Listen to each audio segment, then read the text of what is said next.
C'est l'une des conséquences visibles de la tragédie du 7 octobre sur les chantiers en Israël. Le marché du travail israélien est en pleine mutation. Les travailleurs étrangers remplacent massivement la main-d'œuvre palestinienne. Avant la guerre, on dénombrait environ 100 000 Palestiniens qui travaillaient légalement en Israël. Eh bien, ils ne sont plus aujourd'hui que 8 000, alors que le nombre de travailleurs étrangers dépasse les 227 000. On interroge ce soir le docteur Jacques Bendellac. Merci à vous. Vous êtes docteur en économie, spécialiste de l'économie israélienne et auteur de l'ouvrage, on va le voir, voilà, Juifs et Arabes israéliens aux éditions Auteur du Monde, qui est à paraître à la fin du mois.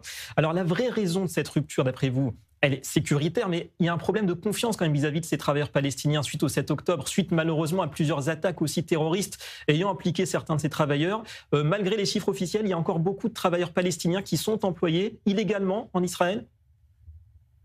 Oui, absolument. Souvenons-nous que dès le début de la guerre, le gouvernement israélien a supprimé la quasi-totalité des permis de travail qui étaient accordés aux ouvriers palestiniens. Et ceux-là, ils ont beaucoup besoin de leur travail en Israël.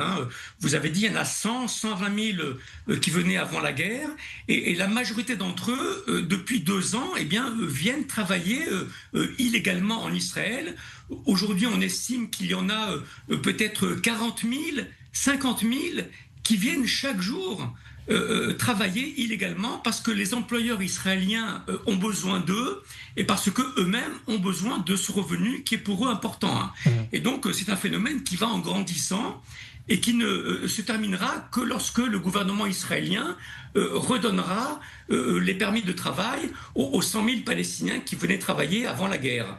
Ouais, donc vous dites que ce serait souhaitable de redonner des permis de travail. Alors quand même sur ces chiffres officiels, on passe de 100 000 à 8 000. D'un point de vue économique, ce choc, cette transition en termes de main-d'œuvre, cet afflux massif aussi de travailleurs étrangers, est-ce que ça a été plutôt bien encaissé par le marché du travail, par l'activité économique en Israël? D'ailleurs, quels sont les secteurs où ce changement est le plus visible?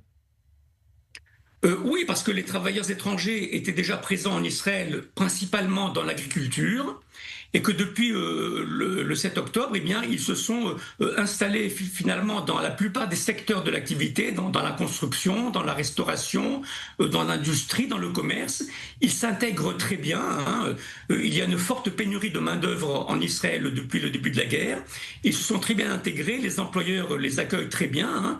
Et tout cela, ça prend la place, effectivement, à la fois des Palestiniens qui ne viennent plus travailler et des réservistes israéliens qui sont au front et qui ne peuvent pas travailler.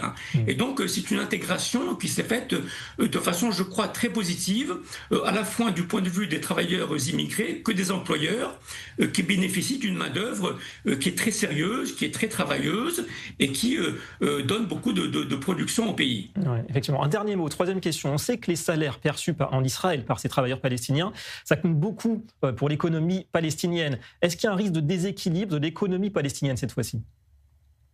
Oui, alors je dirais plus que déséquilibre. L'économie palestinienne s'est effondrée depuis le 7 octobre, parce que les revenus du travail des Palestiniens, ça représente la moitié du revenu national de l'économie palestinienne, de la Cisjordanie. Et du jour au lendemain, l'économie palestinienne a perdu la moitié de son revenu. Et donc c'est énorme, et donc c'est la chute de l'activité, l'augmentation de la pauvreté, le chômage qui a bondi.